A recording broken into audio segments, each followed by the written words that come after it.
Planning Committee. My name is Martin Brooks. I'm chair of the committee.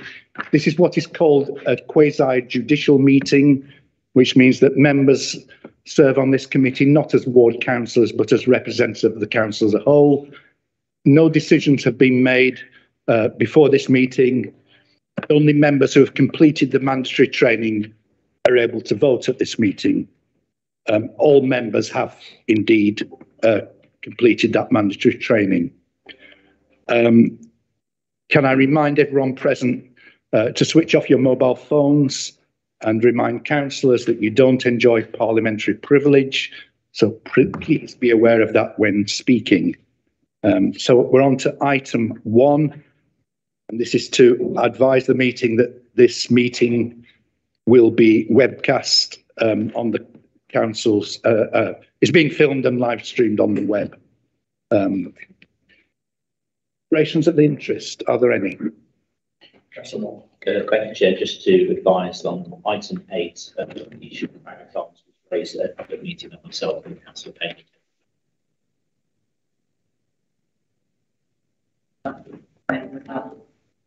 Thank you. Any other declarations of interest? Can I take any apologies for the meeting? Hussain has apologised for today. Any other apologies?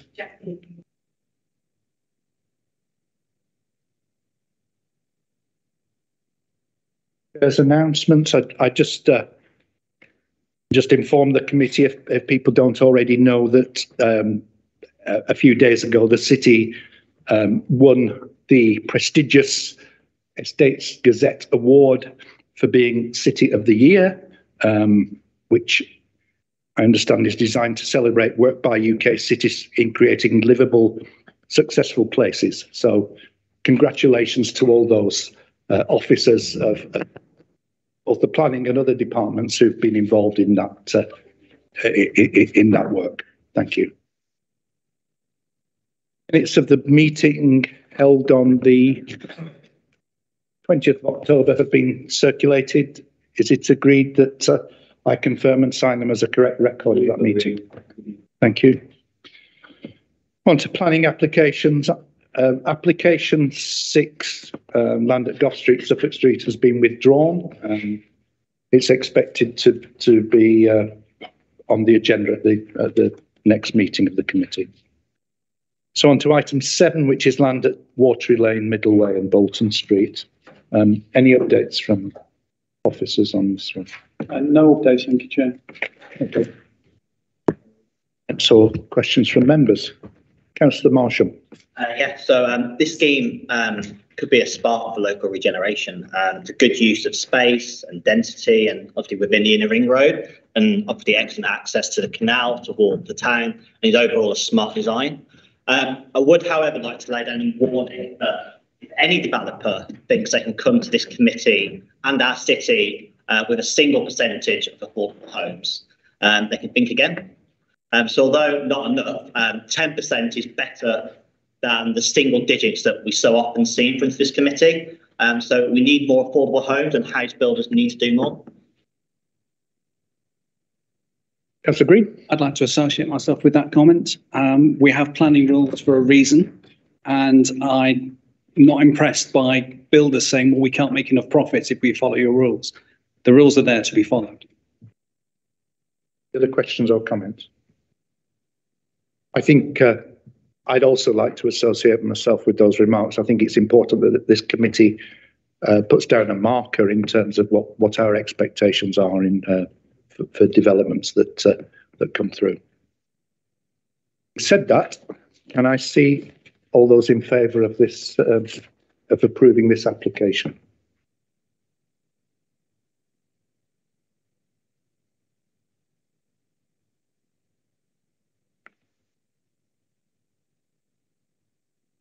Any against? Abstentions? That is carried with the, so the application is approved, subject to the conditions listed in the report. To item 8, which is the report on the Bagot Arms, Eachlehurst Road. Any updates from officers on this one? No updates, thank you, Chair. Okay. Can I open that to the committee for comments and questions. Councillor Marsham, then Councillor Moore. So the Bagot was one of those pubs that was known throughout North Birmingham and was without doubt an institution. And I think it's sad that the pub went and then obviously we lost the building. With the building not salvageable and our need for homes, this is a good use of a rundown site and a nice design with good public transport connections to Erdington, Sutton town. Thank you, Chair. Similar to Councillor Marsham, the Bagot heritage-wise is a very important part of North Birmingham, associated with the Bagot family. We're very much associated with that part of Erdington and High Hayes. So it's a real shame that the pub first closed and then subsequently burnt down, and the poor state it's currently in. So, but unlike Councillor Marsham, I'm very concerned about this application because it's larger in terms of its scale, particularly bringing it closer to the pavement. I think that does harm to the the area, and I don't think that outweighs the loss of what remains of the building. I would much prefer the heritage and the architectural benefits that the existing building has can be retained. In keeping with that, ideally along the similar footprint with expansion to the rear if needed, as partly been suggested, but I'm very concerned about and I don't see why that's necessary. It's a very good location, particularly by Baker Park.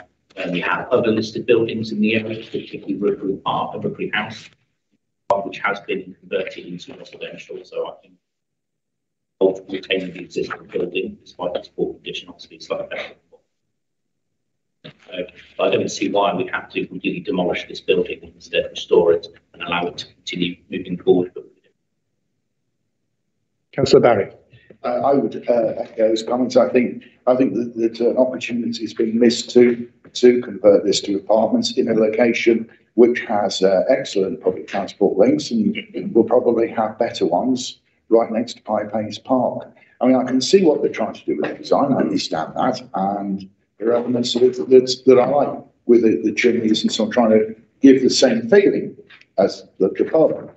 But it's right on the boundary. It's massive in scale, I think, overwhelming everything else in that particular area. And I think for that element, I think they could have done far better. Any other comments or questions?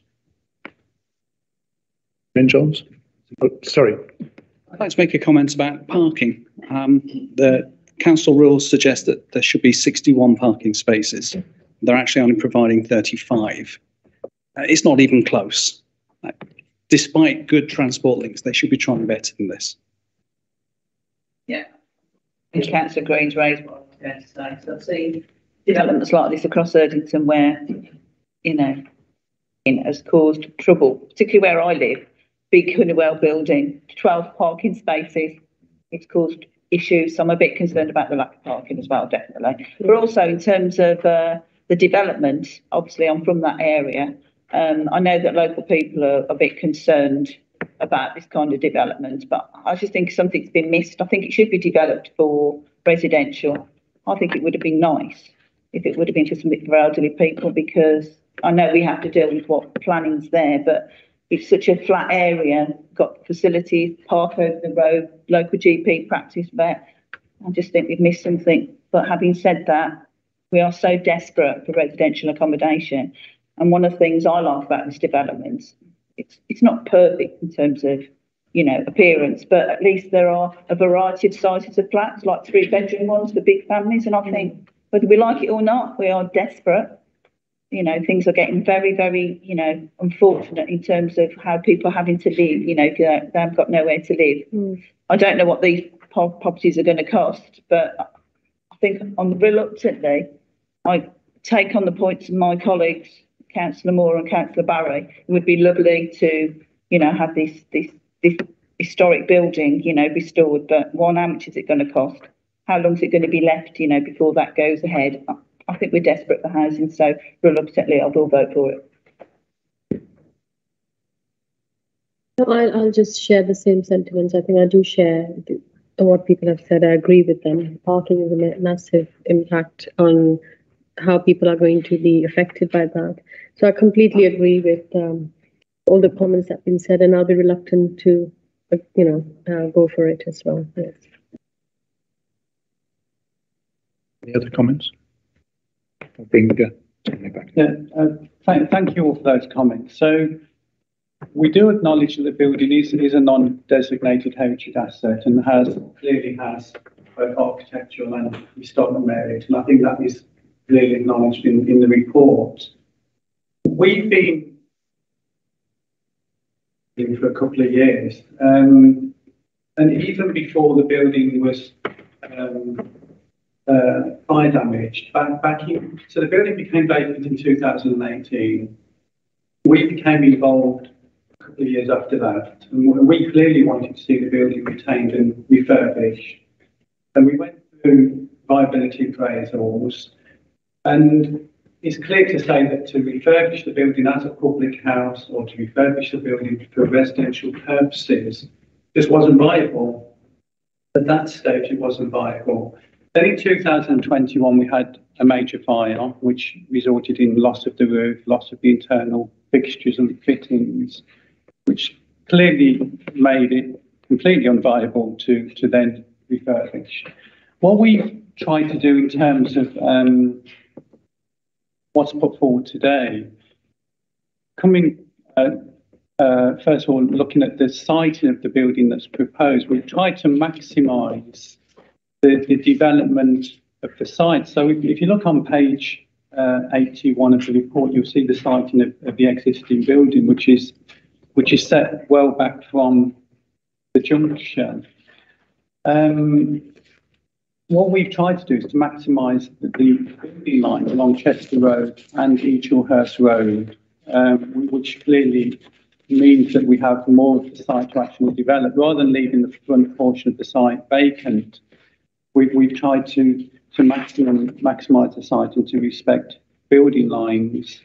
And then in terms of the design itself, we've started from existing building heights and graduated higher towards the junction. And one thing that we have tried to do is to basically work out what are the key characteristics of the existing building. You've got a large hip roof with dormers, you've got generous floor-to-ceiling heights, you've got prominent chimneys, you've got sort of this symmetrical fenestration, the entrance. So we ensure that all of those key features are included within this new proposed building. So we've worked really hard with the agent over the past couple of years to ensure that we have a high quality design. Our conservation officer, we're all regrettable that the existing building is lost and it's unviable to refurbish. But our conservation officer and city design are pleased with the design that's been put forward. It's a high quality building, high quality materials. And we feel that what's proposed is high enough quality to justify the loss of the existing building. In terms of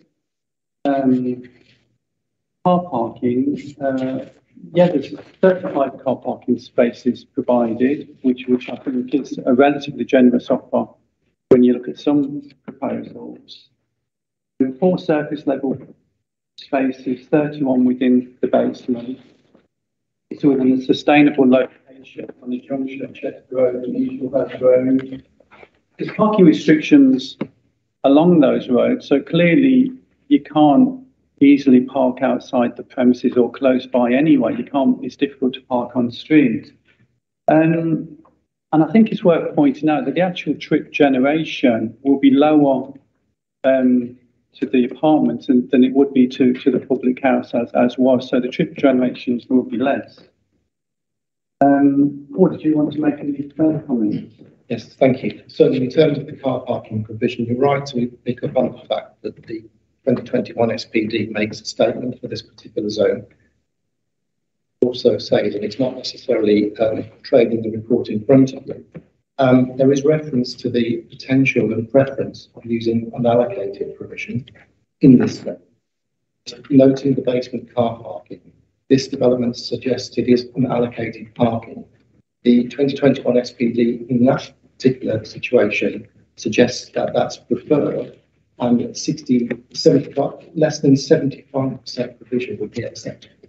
So there is evidence that this location is policy compliant based on unallocated rather than in-curtilage parking spaces. And that's what the approved document refers to. So the applicants are well within their ability to justify that this is policy compliant.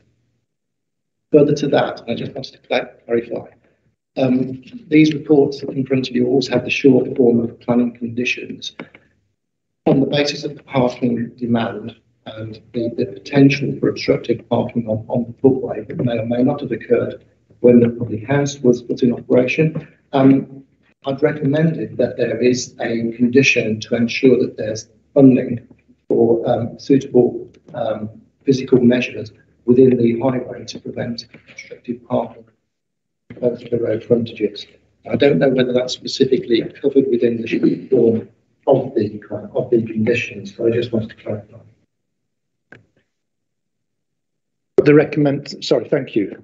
You've got the recommendations before you in paragraph 9 of the report with the 22 conditions listed. Can I see all those in favour of this application?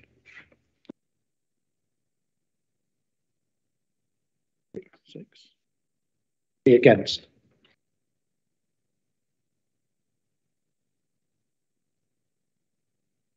That's carried with 6 votes in favour, 3 against and 1 abstention. So the application is approved subject to the conditions listed. Thank you. We're on to the report of the report on enforcement performance, which is before you.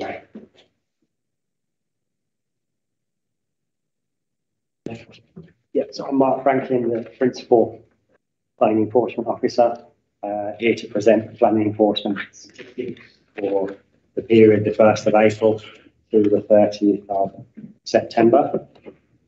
There's been a few slight staffing changes since their last report due to one of our officers returning from his development again.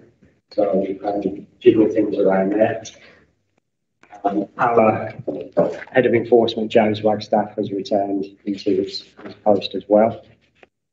So those are slightly minor changes. Currently, we have, as of today, 1,163 live cases.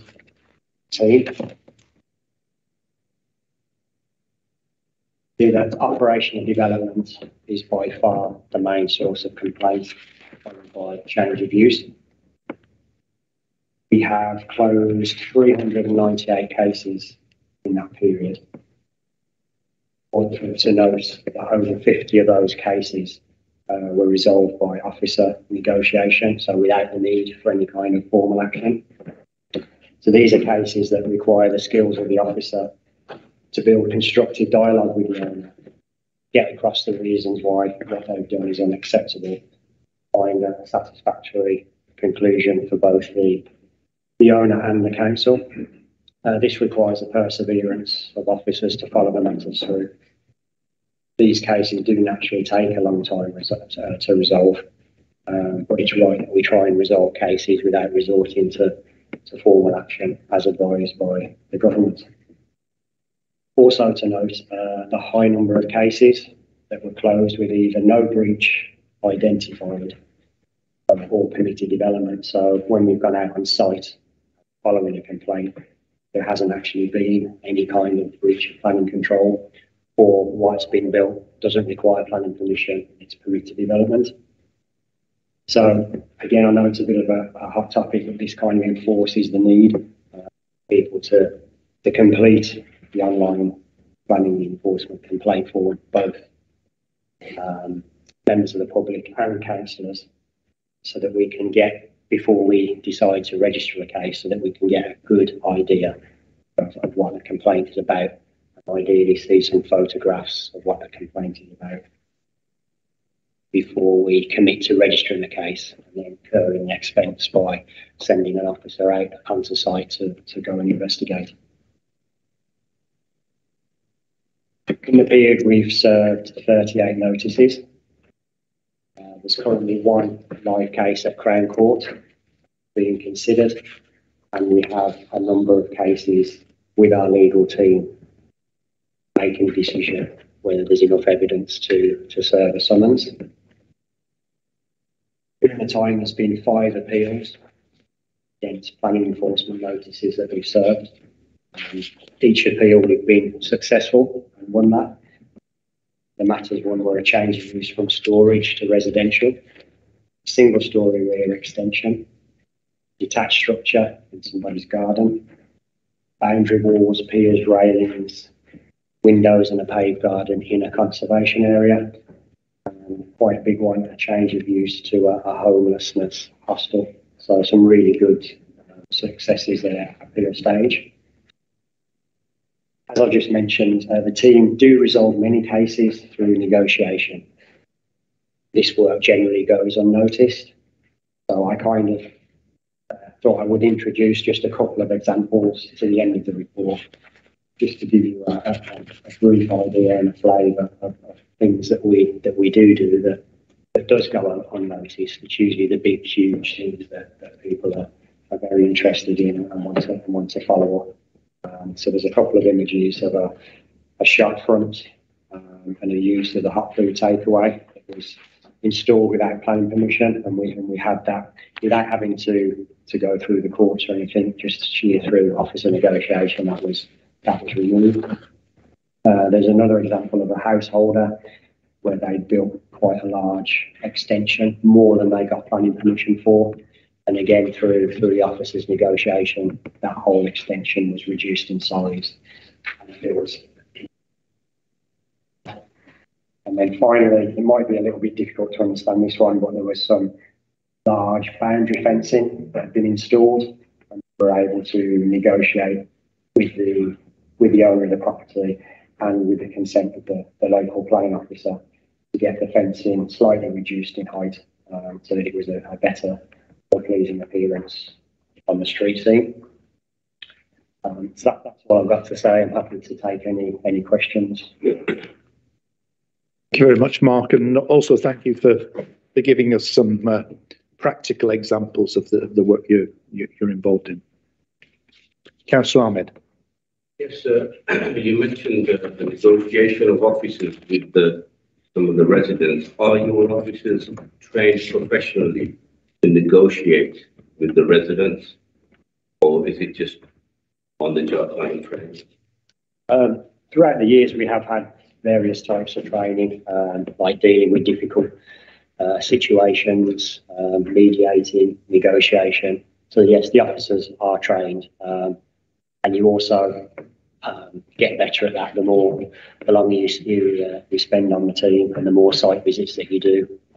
Obviously, that skill improves and you become better aware and able to deal with the diversity that we have in Birmingham. So yeah, I would say the officers are trained, definitely. Mr. Barry? The one thing that we do miss, I think, is some feedback on what happens with complaints. I mean, quite often we get a number of residents complaining about a neighbour, and it would be very useful to know what the outcome of that actually was, so we can feed that back. And I think also it's the opportunity of learning what you're doing, of learning what is valid and what isn't, and adding that to the bank of experience. And also in line with that, I think we maybe, especially new councils, could do with some training on what are valid reasons for taking something to enforcement and what not, because that would help address the expectations of people who complain at the earliest possible stage. Because quite often you get people who complain and they expect something that's unrealistic, and then you go back 6 months later and go, very sorry, but we can't do that. And then obviously they're upset. So I think having good feedback would be an excellent thing for residents and for councillors as well. Yeah. Thanks for that. Yeah, the feedback one. We do We do send closure letters back to whoever's complained. So if the councillor is involved in the case and notified us about an issue, be made aware of the outcome. On Yes. not one. And have you been down as a complainant on the case? Yep. Yeah. On each case, yeah. I suppose do you know like an address of a complaint that I could happen to look into? I could let you have one by one. Yeah, sure. Well, it may be still ongoing, but Potentially it could be ongoing because as we know, they can take a long time to resolve. But yeah, if you send me something, I'll have a look just in case there's something wrong with the electronic system in notifying you. Sure. About learning what you were doing and new councillor training, I think it's proposed, isn't it, Sarah, to do a session at one of the future planning committees. So enforcement will come in and explain. Also, the Birmingham Local Enforcement Plan, the BLEP, which is a mandatory tick box when you're registering a complaint to have a look at. It does go into some detail about what planning enforcement can do, what we can't do, what are breaches of planning control, what are civil matters, so for example, like boundary issues, we can't do anything. So that document, the local enforcement plan, is a good one to read. I do have a couple of documents if anyone wants. Details like a beginner's guide to planning enforcement. If you send them on to because I think but I think as a new councillor facing with a planning enforcement issue, it's such a hill to climb in terms of knowledge that the temptation may well be that you ship it to planning enforcement rather than trying to get to the grips with it. I think if the complaint form is used to do that and we receive that, the person that's doing our registration looks at the complaint form, make that assessment, and will then go back and contact the person that's made it. So this actually is not a planning issue, or ask for it. So we kind of do that and give reasons as to what might not be.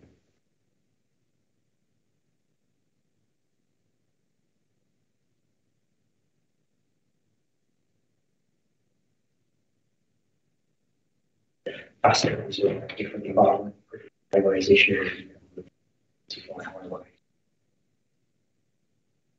Yeah, those are what you said. Just picking up on Councillor Barry's remarks in a positive way, we have had some discussions between myself and officers in terms of what we might do, not just for new members actually, but probably for all members of the council, to have an understanding of how the process is working, but also to give feedback to officers, not just a one-way exchange. And I think that's something that we do need to do. As I say, not just for new members, but I think all members of the council benefit from understanding, how enforcement works, where it's inappropriate, and we can also impress on people the importance of using the actual pro forma, which really does provide the information necessary for officers to do their jobs. But we try and respond positively to your comments and take it up. I'd be happy as well for any councillor that wanted to come into the office and sit with us for an hour and ask any questions, and maybe I could show some live cases that we're dealing with and how we would go about dealing with certain things. That's not an issue. Right. Councillor Payne. Thank you, Chair. Couple of points really. The first one, obviously a relatively new council, been around since the elections this year, so not a lot of experience. When I was campaigning locally in the ward, obviously you get people when you're knocking on doors saying, "Oh, I've got this issue," and then you're putting out leaflets with your details on, so people are contacting you. And there was a gentleman had an issue where a garage was pretty much double the size that had been agreed on the planning permission. Now, obviously, I hadn't seen that, but he had, because it was the next door neighbour. Therefore, policy would have been informing him on the proposed plan. I obviously not 100% sure to send it through, so I just went straight to enforcement with it. I don't know if they dealt with it or not, because I don't suppose that I would have been party to the film. So the first question is, you know, if we have got people in that situation, is it possible that they could get feedback? And secondly, the comment that was then made by the resident was, once this is up and it's built, it's going to stay that size and that's the end of it. Now, is that the case? Or, as we've seen in potentially some of these examples in the report, would you then go back to a resident and make them reduce the size of the development to the size that was agreed in the planning commission? Yeah, sure. So did you send in a complaint on the back of it? That was done off an email because I didn't know the process at the time. So, I mean, that's possibly why, but it's just a case of, you know. Yeah. I mean, yeah, we always do. Maybe something's gone wrong with Councillor Barry, but we do always attempt to give feedback when we've received something in. So if we receive something in, it will always get acknowledged and looked at, feedback given that way, one way or the other, whichever way it's going to go. The comment that the neighbour says once it's up, that's it. That's not true, because in that instance, if the complaint comes in, we would see ideally a photograph or something, or the neighbour would have said it should have been 6 metres long, they'll built it about 10, 12 metres. So that's definitely something that we would register and look into. An officer would go in, and then we follow this process of does the development need planning permission? Yes, it does, but it's large. You get planning permission. We consult with the planning officer. So that's the first question we asked. Would it get planning permission? If it would get planning permission, this bigger one, then we revise an application to be regularised. Yeah. If the planning officer advises us, no, we wouldn't get planning permission, it's too big. Then we inform the owner and we discuss with the planning officer what would need to be done to the building to make it acceptable. And then we would go negotiate with the owner. And if something is harmful enough to serve a notice, then we would serve a notice and we would ensure that what needed to be done. We have to, it's called experience, so we have, at some point have to make a judgment on how harmful something is. So in the case of this garage, may have built it, so we should say it's supposed to be, and built it 7.5 metres, so it's not in accordance. We would have to make a judgment on what impact it has on neighbours, on the streets, and on a local amenity, and whether that harm is seriously harmful enough to issue a notice. But when we do feel that and believe that, then we do follow it through, and there's evidence in that in the notices that we've served. We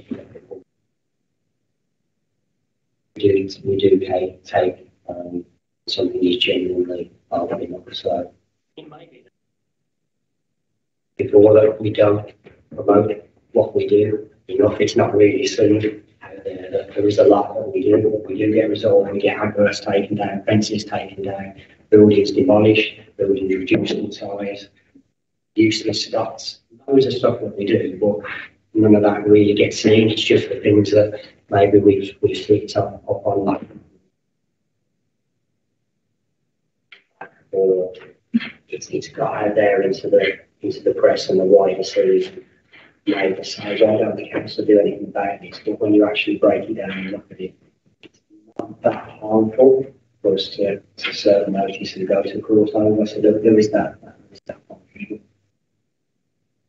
Councillor Moore. Thank you, Chair. Just on the training points, I think it's particularly important that for the whole council, not just the planning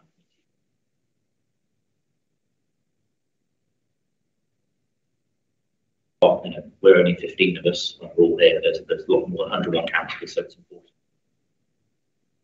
I think it's useful to also touch on not just what planning boards cannot do, because there's a general assumption, particularly amongst the public, that planning can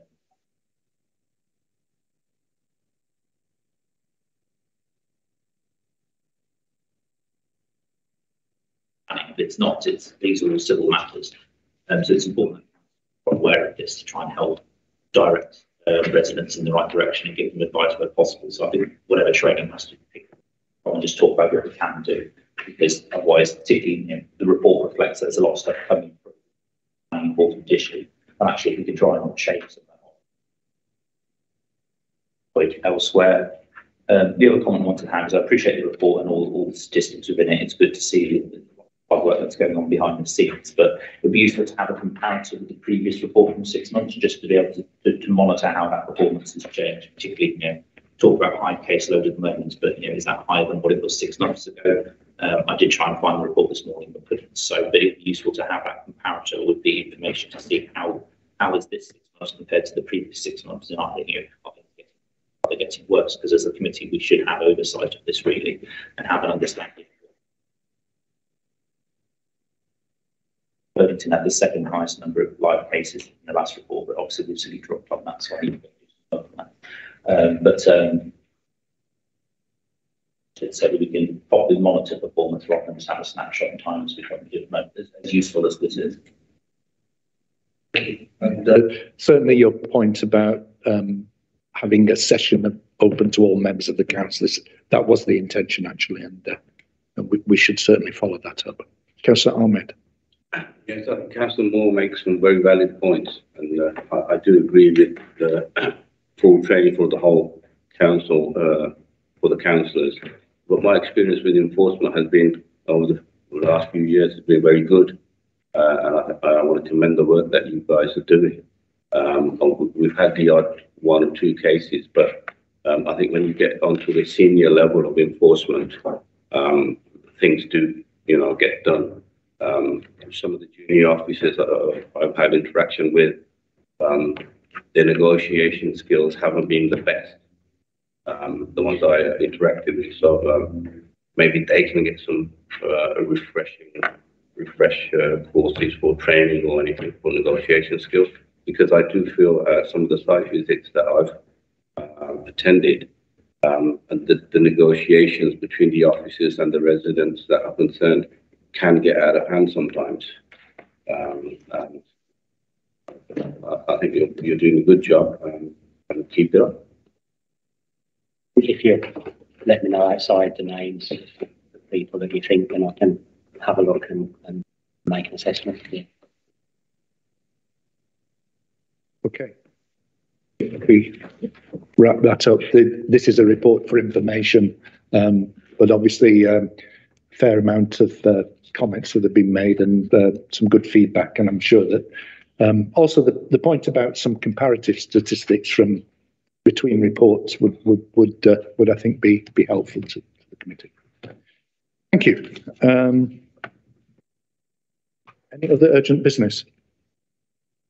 There being none, can you agree the necessary authority to chairman and officers?